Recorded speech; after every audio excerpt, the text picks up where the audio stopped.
Well, hello there. We're back. Hi. Sorry, my ear hurts. Well, get your finger out of it. Stop sticking your finger in your ear. Well, You know. all right, it is our fifth. God, I hate the fact that I don't have any teeth in. Yeah. But then again, our guests have to make up for that. The jokes have already started. Yeah. This is our resident punster. It works. Yeah.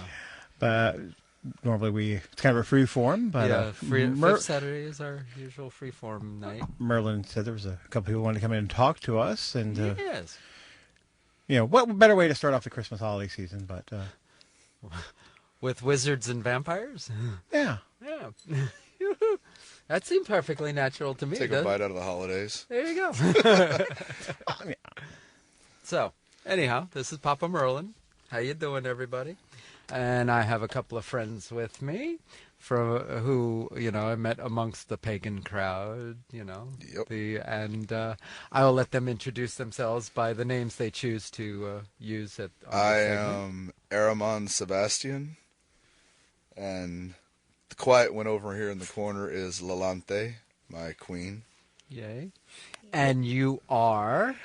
I am the king of the Houston Vampire Court, and she is our queen.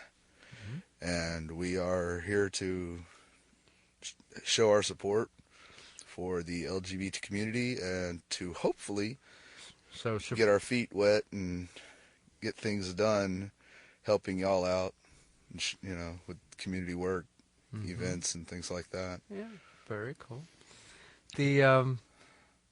And as this is a, GLBT, LGBT, whatever direction you want, you would describe yourselves in that list, in the list of or allies. yes, allies, Yes. friends, and Well, and I'm also, actually- and you are, I'm actually pansexual, so and Bisexual.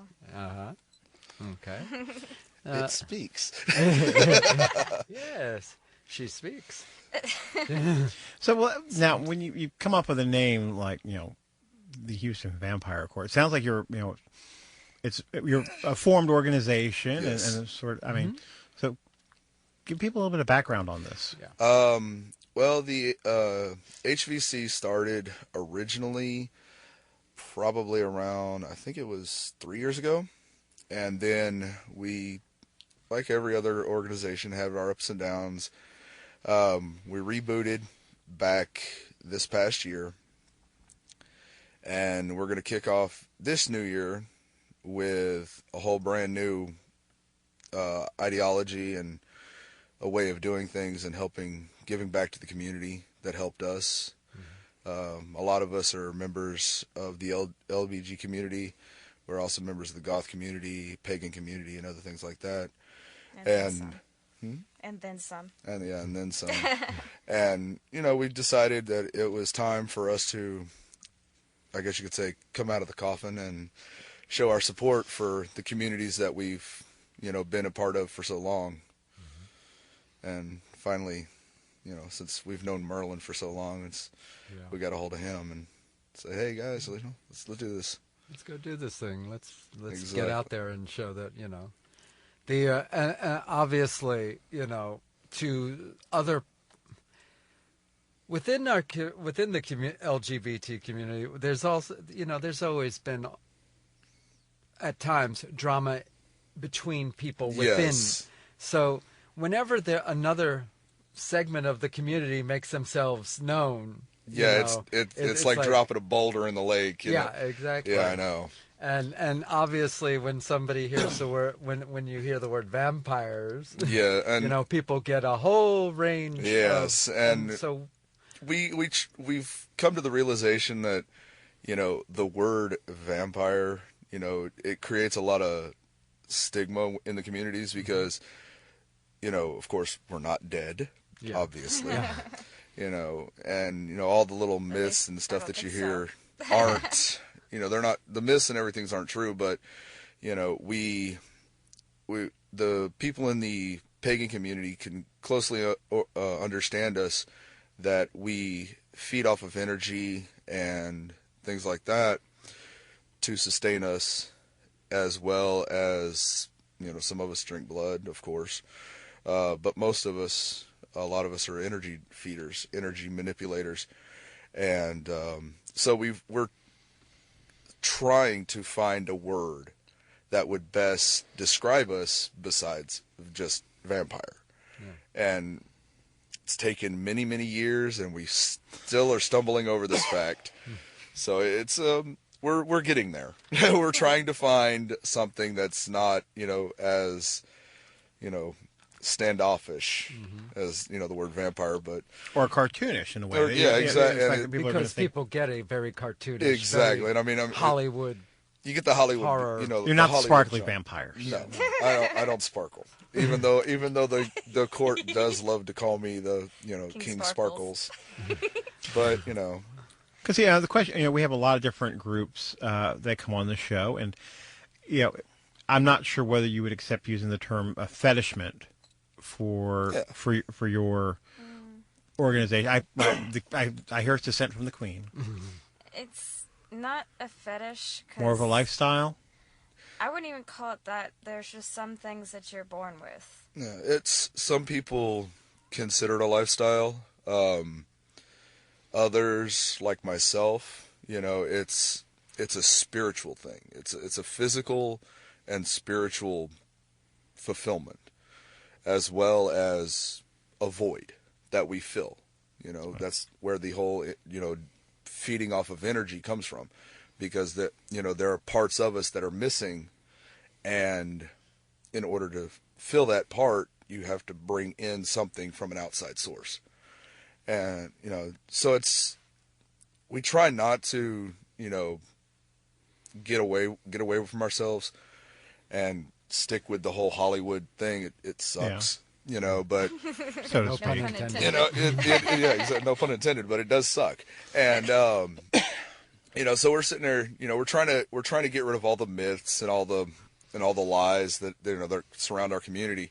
We're normal people, if you want to call normal, but we're normal. Normal amongst my exactly normal. What is amongst normal? our crowd? Well, I mean, the reason, unfortunately, in our community and society in general, we like to slap on labels and pigeonhole. Exactly. And so sometimes, even though we may not want to accept that label or the pigeonhole, I try and ask people along those lines of finding out, so that people out there who may not understand where it's coming from, if they hear something that they understand, a concept they might be familiar with, they can go, okay, now I can start to understand. Exactly, and that's direction. why we still haven't gone away from using the term vampire, because it's something that everybody understands right off the bat.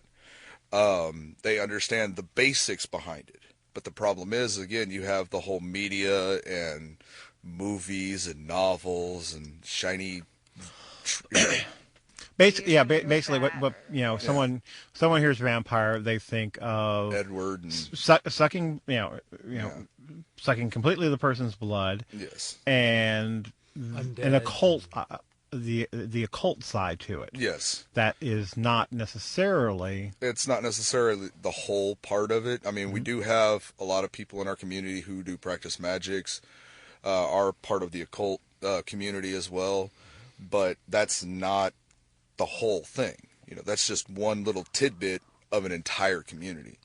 And that's one of the things that we're trying to show, that we're not just all about one little thing that everybody's been hearing. We are very diverse, just like the LBG community and the other communities around us. We're very diverse. We're very integrated into other communities. And so, we're sitting there trying to take our community and show, hey, we're also in this one, this one, this one, this one, this one. We're not just one little, shell. Yeah. We're part of the whole.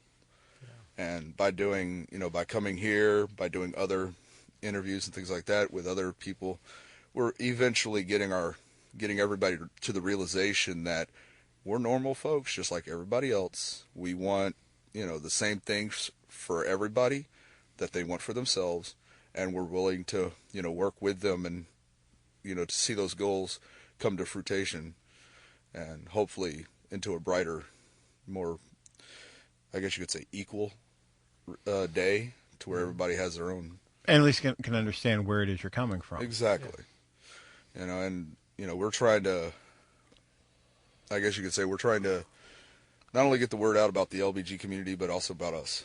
And, but, we're here saying hi, visiting with Merlin, of course, because he's such a wonderful man. We love him. Thank you. Yeah. And, we thought this would be a good opportunity for us to finally get out and, the right way, because I'm the kind of person that doesn't like to be on the media.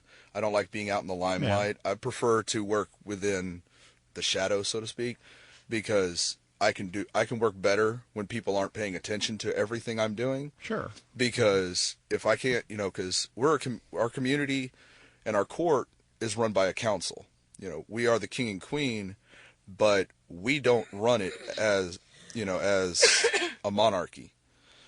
It's a council-run organization. Democracy rules.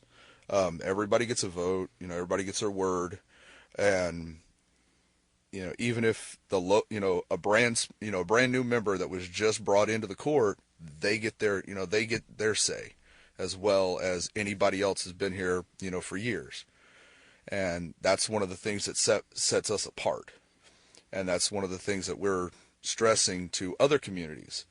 That's the way it needs to be. Everybody's voice should be heard. Just remind everyone that we're talking with the king and queen of the Houston Vampire Court. The reason I want to make sure I step in on that because we have another organization called the Court in our system that uses, Emperor and Empress and uses some of the royalty time. And it was like, I don't want people to get the two confused. Yes, exactly. Yes. On that, so this is the Houston Vampire Court. One of the things you said earlier, when you were talking about feeding off of energy, I mean, that is probably one of the things that, it also brings that connection with the pagan community, because the pagan community, to most pagans, the idea of magic is simply the manipulation of energy, the using of energy to make a thing happen, to make some manifest something in your life.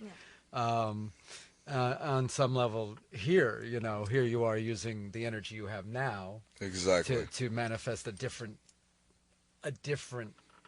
period for your group, for your people. We as I've tried to come to the realization that we are a growing organization. We're just now rebuilding, reworking everything. We finally got our foundation underway. This is our golden dawn, so to speak. We are in our limelight. We're fresh. We have new ideas, new ways of doing things. And with the younger community that's here today, we see what happened in the past, what didn't work and what did. And we took everything out that didn't work, threw it in the trash. And then we brought everything that worked in the past 30 years here in Houston and brought it all together. And that's what we're hoping that other communities see, that we've done it. So now it's time for everybody else to look at us and say, hey, if that worked for them, maybe it'll work for us. Let's look at all of our stuff and rework and come back together as a whole instead of segregating and separating ourselves. And that's one of the things that, we were talking about, how the community, even the LBG community is, so diverse, but they're button heads and they're segregated a little bit here and there, and they've got their own little cliques. It's like, and I said it earlier today at our court meeting, don't look at the differences that are pushing you apart. Look at what is, there that has drawn you together. Your similarities. What are the common bonds? Exactly, what are your the common bonds draw you together. Exactly. Well, it's interesting. I can see that relationship because with our programming and our stuff we do with the leather community, there is that old guard, new guard. Exactly. Yeah, they're butting heads real bad. That has a lot of issues back and forth with it. Yes. And I can understand where, just looking at it from the outside, when we keep teasing about the sparkle. The sparkle worshippers of this sort of thing. The Twihards. The Twihards, yes. I know. And I can see where some people they hear about this organization and they're thinking that sort of. Yeah, and we're exact opposite of that. We don't like I said, we don't sparkle, we don't shimmer. Unlike my 6-year-old daughter thinks. Yeah, you want a perfect way to show that the Twilight thing does not work here. I mean, Merlin looks like a werewolf and he's sitting down here nicely with them. Yeah, exactly. Thank you. You're welcome too. The running joke with the court, again, they nicknamed me King Sparkles, and and I keep telling them, I was like, look, I don't sparkle, I shine. So, we pick on each other because we're a family. Yeah. We're not just a court. We're not friends. We're more than that. We are a family. We've come together to make something of ourselves for the benefit of everybody, not just ourselves. We're here not for the court, not for the individual. We're here for the community as a whole. And that's what we want to stress. In, the LBG community, pagan community, vampire community, goth community, we're all in it together. And it's time for everybody in those communities to realize we're all one and the same. We're all fighting the same battles. It's time to step up, be mature, and end the drama. And, that's what we were talking about, the whole moving to Houston, that drama. The parade. The parade. Yeah, the parade drama that I've heard about. And I'm like, why would you do that? It's like you have something that is centered with such history, such, beauty in the community. Why would you sacrifice that just to, for an extra $1? Why would you do that? It makes no sense, because you have so many people who are looking at you, at the community, and looking at these people going, somebody really should just slap them in the back of the head and set them straight. And a whore knows their trade, and they'll walk across the street to a Mercedes-Benz to get away from the Mustang. Exactly. Wow, that was a vivid imagery right there. Wow. All right. Yeah, I like that analogy too. I love that. But it's the whole thing of, you got to realize where your foundation started, and and yes, I understand the times change, and things move on and get bigger, but you can't forget where you came from, and some people in the community, even in our community, have forgotten that. Well, I was thinking, when you look at all the other parades that have moved downtown, it in a way, some of it does make a little sense to me, because we held our parade, in the area where where the GLBT community is housed. Back in the day, the downtown Houston area was probably where we did have Native Americans for our Thanksgiving, and the cowboys came through it for the rodeo, and the African American section and all the other stuff there. We just didn't have anything. I don't think we had the queer street down there before. No, there was no. Unfortunately. Yeah, I think that, and speaking of Montrose in general, I mean, Montrose for decades has been that place where the more unique, the more colorful, yes, the more unique, the more flamboyant, the more Houston's Austin. It's also where those who felt like the outcasts out came to. Exactly. It was a shelter of sorts. I mean, I've known that there was something vampire going on in the Montrose for the almost 25 years I've lived here. Exactly. You've always heard that we've always this been place around, or that place was the center of a certain scene. Exactly. And everything starts from certain places. Exactly. From what I've known about our history here in Houston, a lot of us did start out here in the Montrose area because it was a place where we could be ourselves. we could open up and discuss who and what we are without being judged. Like numbers. That's one of our havens, so to speak. I would have gone for haunt, but that's one of our mainstays. Everybody knows that numbers, for the goth community and all that, and that's where a lot of our members and a lot of our community is centered, is in the goth community, because it's dark, it's hardcore industrial and dark wave and all that, and so we can get into that little genre and kind of hide, so to speak. We don't stand out like we would if we went to what's that one right there, the club, I forget what club it is out there off of I-610 or whatever, and I-10, that big old club over there. But anyway, but yeah, it's like me, I pretty much in all black all the time. If I walked into, country bar, I'd stand out like freaking, white on rice. And what is this guy doing here? I walk into numbers, it's like, okay, he's just one of us. That's how it is. And, and that's the way it is in Montrose. We walk around in Montrose and everybody's just like, hey, what's up? They don't think of us as a freak. Yeah. So, they think of us as one of the family. And that's one of the things that I've always loved about this area.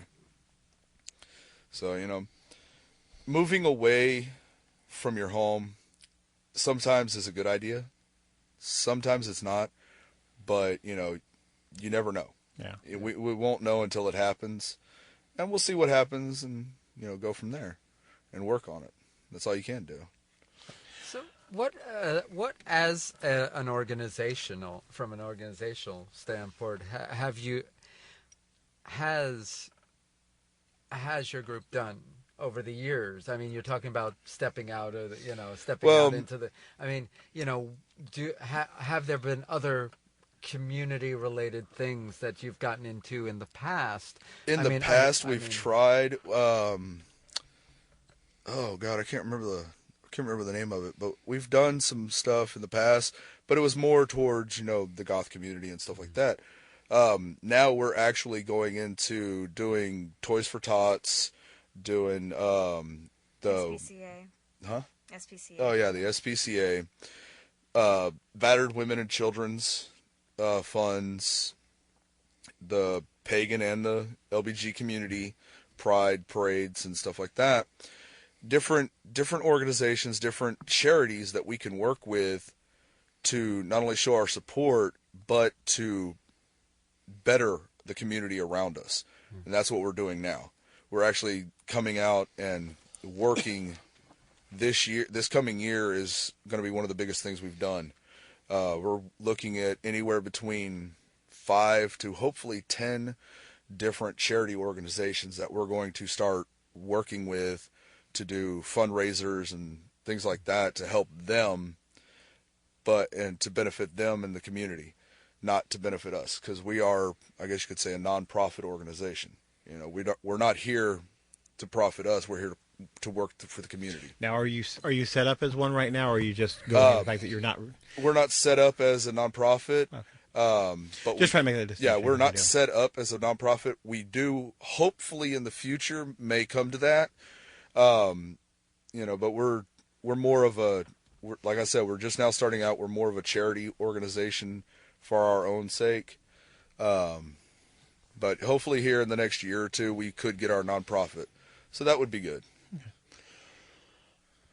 And one thing, the part that struck me on that is when you're talking about some of the charities you're going into, there's some people out there that would hear that, combine those two, and the people are going to go, okay, that sounds really strange. The Houston Vampire Court was going to help stray animals, and they're going in the back of their mind, well, they're the ones who are out there killing the animals there for the blood.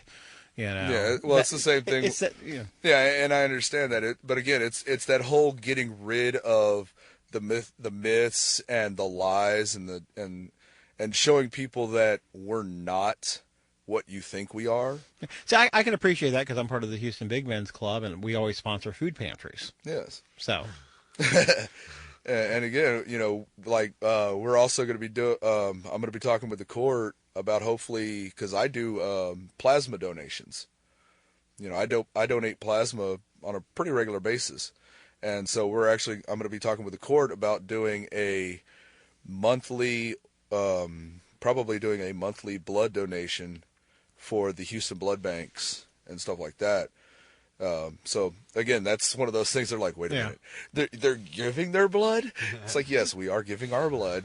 We're helping our community. That's what we're all about. That's what we want to show people. Is again, we're not. Yeah, so that's one thing. Unfortunately, the Houston the blood bank concept does have a little issue with our community, or exactly. half of our community. I'm yes, sorry. They still love the lesbians.